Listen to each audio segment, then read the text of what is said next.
This DMR is being delivered with a Swarovski 8x24 scope and started showing up in units in 2021. All right, y'all, welcome back to Commodore Arms channel. All right, so today we're checking out a video from Battle Order. Now, I'm really excited about this one because this is the guide to the French infantry squad. Now, we've checked out a lot of videos about the French military, but none specifically about their infantry, especially like their infantry squad layout, which is always really interesting to see. Even here in the US military, the layout between the US Army infantry and the US Marine Corps infantry is very, very different. So it's cool sort of getting a good idea of how the different militaries do it. And then the title also mentions new equipment. So that would be pretty cool if we get to see what new equipment the French infantry is actually trying to field. But it's about 6.5 minutes long, and Battle Order usually does a pretty good job of getting right to the chase. So I'm excited to check this one out. So let's do it. In recent years, the French army has secured procurement of several new weapon systems that are changing the face of its infantry units. All right, let's see The it. fundamentals of how their small units are structured will remain largely the same, but there still isn't a lot out there on how the squad is currently set up. Okay, so we have some HK416s, which is a very, very nice rifle, and these look like they're actually in pretty good shape, except the muzzle there looks like it's filled with some dirt. So I imagine when he was shooting this AT4, he probably slung this the wrong way and it just scooped some of that up. But it looks like a very big thermal optic, even bigger than our PAS 13, which we almost use pretty much exclusively on our like 240s and whatnot now. Just because they're a little bit awkward. They definitely work really, really well on like the M4s, but it can get kind of awkward. Back here we have an EOTech, which looks to be a little far forward on the rifle. But okay, so we're getting a good idea of the weaponry already. But I gotta say, it looks like their equipment is definitely been through the ringer, especially their uniforms. So okay. So in this video, we're going to take you through the organization and equipment of the French. What the fuck? What in tarnation is going on here? What are they doing? I mean, I hope these guys aren't infantry. I don't know what is going on here, but it's a really, really tight formation just assaulting this berm or this vehicle or something. Through the organization and equipment of the French Army Infantry Squad, or Groupe de Combat. And if you liked it, make sure to check out our Patreon, where you can support what we do and get access to exclusive perks, such as our limited run patches at the Sergeant Major tier. Nice. For the past few decades, the organization of the French infantry platoon or section has been pretty stable. It includes a 3-man command team, 3 infantry squads, and a 7-man support squad with Eric's ATGMs and machine guns. Nice. Mounted platoons have 4 vehicles, either VAB, VHM, or VBMR Griffin armored personnel carriers. Okay, those are pretty nice though. VBCI infantry fighting vehicles, depending on the unit. Why do they have so many different ones? I mean, in the US infantry, we have the Striker combat vehicle, and I think that's basically, for like a general infantry vehicle, that's basically, of course, like with non-mechanized infantry, light infantry will rock like MRAPs and stuff. So I guess this would be like the equivalent of an MRAP, and then this would be their Striker, I guess. It looks kind of similar to the finished Posse vehicle, except it's got 4 wheels, which is kind of interesting. But let's look at the layout again real quick. So I can already tell this is a lot closer to what we see with the U.S. Army Infantry. So we have 10 people per squad. In the U.S. Army Infantry, there are 9 people per squad. So it'll be 2 teams of 4, and then you have the squad leader. In the Marine Corps, it's 3 teams of 4 and the squad leader, so 13 people. But having the weapons platoon or this weapons squad inside the actual infantry platoon is definitely what you'd see with the U.S. Army Infantry. Because with the U.S. Marine Corps, they have a separate weapons platoon, and then you'll pretty much just pull guys over into your actual infantry platoons. But yeah, okay, so it's pretty similar, and I imagine the command team is probably just like platoon leader, platoon sergeant, and I don't know what the other one would be, to be honest. On the unit. The current French squad organization was solidified around 2015. Initially, this included an unnamed command element, a 300-meter trinome, a 600-meter trinome, and a vehicle crew. The 300 and 600-meter teams refer to the effective ranges of their respective weapon systems. In practice, the 300-meter team is the principal assault element, while the 600-meter team is a support by fire element. That makes a lot of sense. So saying it like that makes a lot more sense. So Weaponry for 600 meters, I mean, honestly, an M4 could be pretty effective at 600 meters, but I'd imagine that's like where some of the, maybe a designated marksman rifle or a machine gun would go, but then 300-meter team.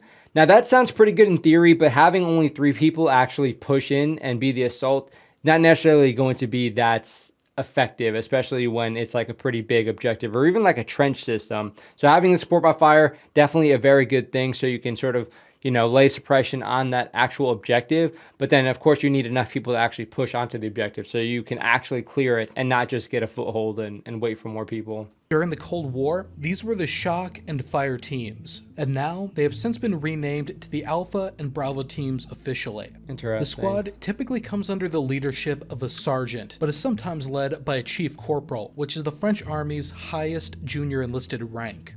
They're armed with an HK-416F rifle as their primary. As many of you will know, the HK-416 is Heckler & Koch's piston-driven 5.56 AR platform. In 2017, the French decided to procure standard-length 14.5-inch and carbine-length 11-inch barrel versions of the 416 to replace the aging FAMAS bullpup and line units. Nice. All HK-416s in the squad will be issued with an unmagnified Aimpoint Comp M5 optic, superseding a mix of optics currently in service, like the EOTech holographic sights, older unmagnified optics, and the Schrome J4. Oh god, what the heck is that thing? I've never even seen that before. Yeah, just look at this freaking FAMAS setup. My gosh, imagine how front heavy that thing would be. Holy cow, those things have seen some shit. Okay, so let's check these out. So HK-416.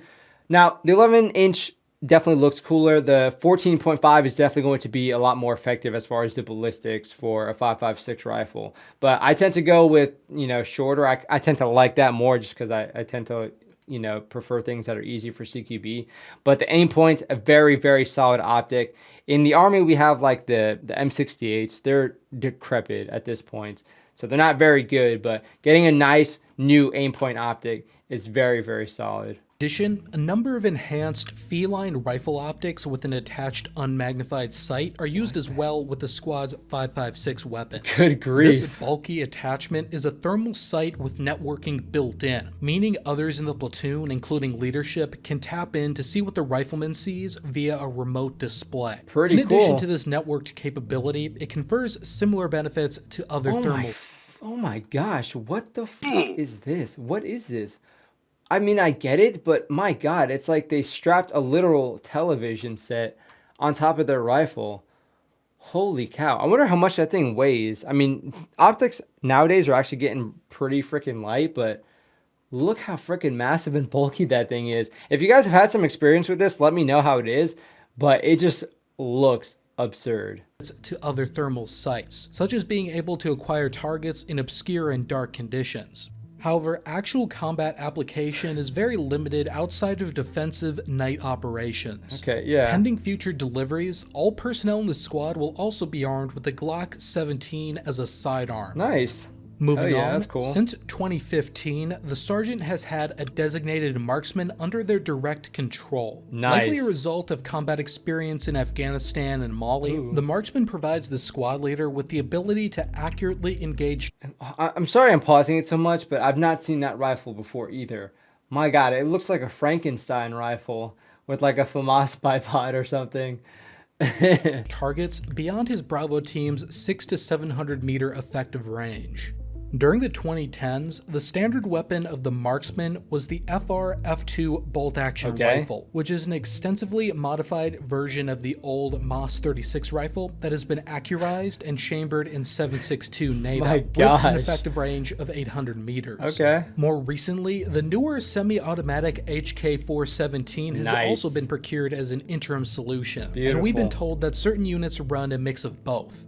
However, the French army has since decided to procure the FN SCAR HPR to replace both in small units. I wonder why that is. I mean, you would imagine the HK-417 would be pretty solid because it'd be easy to transition from the HK-416 to that. I mean, transitioning to the SCAR is still pretty easy, but I mean, the HK-417 is a fantastic rifle as well, so that's kind of weird that they still ended up getting more different rifles, because then again you're going to have units that just have a bunch of different rifles, and it's going to look kind of weird, and it's going to be kind of hard to train and be effective on all of them.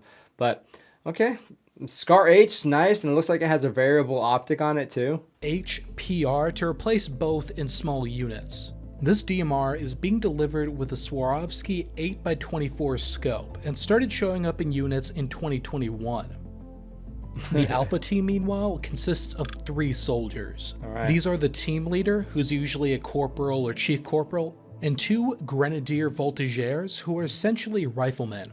Each will be armed with an HK-416 and Glock 17, but the grenadier voltigeurs will also have a disposable AT-4 CS anti-tank weapon. Damn, okay, the they're packing. AT-4 is an 84mm heat cartridge, which, as per American doctrine, has an effective range of 300 meters and practical armor penetration of 16 inches. Like the Alpha team, Bravo team consists of 3 soldiers under a corporal or chief corporal. It serves 2 key weapon systems. First, a machine gunner mans a mini-me light machine gun, belt-fed and chambered in 5.56. Pretty straightforward automatic firepower. Second, a Lance Grenadier mans an LGI Model F1 51mm grenade launcher in addition to their rifle, providing a longer range munitions. What the f***? I'm sorry, yes, especially for the profanity, but this is just so odd to me. Everything looks okay, so having a SWAT leader and precision, like a DMR, or a designated marksman, very, very solid. Now the Alpha team, okay, looks good. You definitely have some pretty good anti-armor capabilities, so, I mean, I'm not totally against that. Having the Glocks, I gotta say, that's pretty freaking sweet to have like a secondary, especially if you're actually training on that. Really, really nice thing to have.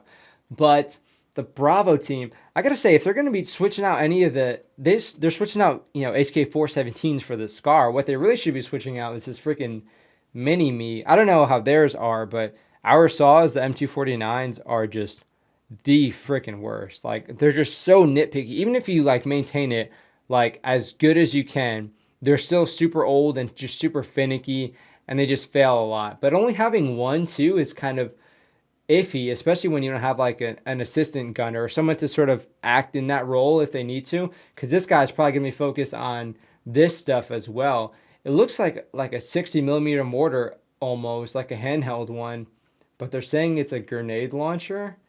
That is freaking weird. I've not seen that before. It's kind of cool, but I can't imagine, you know, he would need to be really, really proficient at his job to just be able to take that sucker out and start, you know, dropping rounds on people without having a whole lot of people as support. But, I mean, having these guys together makes sense because you can use him for suppression. F1 51mm grenade launcher in addition to their rifle, providing a longer range munitions projecting capability out to 675 meters. Crazy. The LGI is essentially a built-up rifle grenade launcher fired by hand.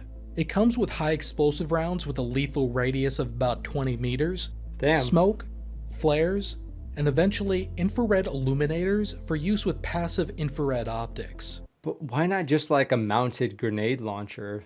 Again, if you guys have experience with these, let me know. I might just be talking out of my ass, but it just seems so awkward to have to carry something like that with, you know, not really much more trade-off than a weapon mounted or like a secondary grenade launcher. In addition to the weapons listed here, the French are also adopting the HK-269F underbarreled grenade launcher at 2 per squad.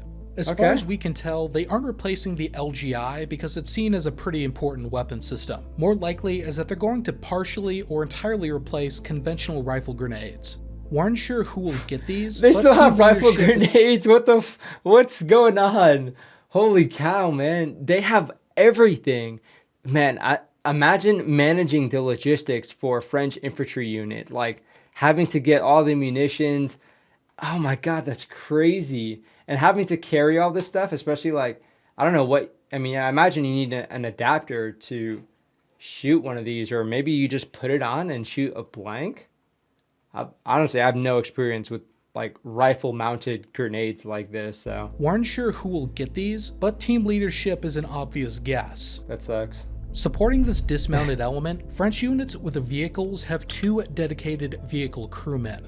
These are the driver, armed with a carbine variant of the HK-416, nice, and a vehicle gunner, armed with a standard length rifle. The vehicle gunner will rank higher than the driver Why? and function as an assistant vehicle commander for the squad leader when he dismounts. But I would imagine the gunner should get like the same thing and get like the shorter version. I mean, if he's not going to be using it so much. the vehicle remains under the direction of the squad leader on the dismount, including the direction of fires.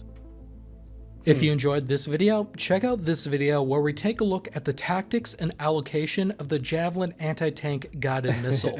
We'll see you over there. Okay. Oh my gosh. I don't know what we just saw, but that was very, very cool. Very, very interesting. Of course, if you guys are in the French infantry or just the French military in general, and you have some experience with some of the stuff that I was just mind blown about, please put it down below, because this is just super interesting. Again, for me, with infantry, I would like it to be as easy as possible to manage the logistics as far as the ammunition and like the spread load of the equipment, so you're not having like leadership have to manage something like a grenade launcher or anything else crazy. But then also having all these different like weapon systems that are really niche to train on, especially like that, you know, that weird grenade launcher thing. It's almost like a mortar. Again, I'm not sure how it operates. It seems like it operates very similar to like a handheld mortar. But again, to be really proficient with that, you would need to do that a lot. So you're not necessarily going to be as focused on some of the other, you know, weaponry in the infantry, like the AT4 or even the rifle or even the pistol. So when that happens a lot, from what I've noticed, is, you know, there's always a shortage of people, so you have to move people around all the time, and then you just have people that are inexperienced with these sorts of weapon systems, and it's kind of hard to, you know, wrap your mind around it. I mean, going from like the HK416 to that SCAR designated marksman rifle won't be too difficult, but again, if they had the 417s already, it's a pretty solid freaking rifle, and it's a 7.62 as well. It can reach out and touch somebody a little bit further. So I mean, if they just put like that nice optic on the 417s, it seemed like it would have been fine as well. But of course, let me know what you guys think about it. This was a really, really fantastic video. I will put the original video in the description if you guys want to go check it out. I definitely recommend you check out the channel, because they do some pretty freaking solid stuff. And yeah, again, I'm still kind of mind blown by what we saw. I'm gonna have to bleep or like censor some of the cursing. I'm not trying to have so much of that in my videos nowadays, because of course YouTube doesn't like it. But yeah, very, very interesting, very fun to watch. Hopefully you guys enjoyed it. But that is it for this video. I'll see y'all in the next one.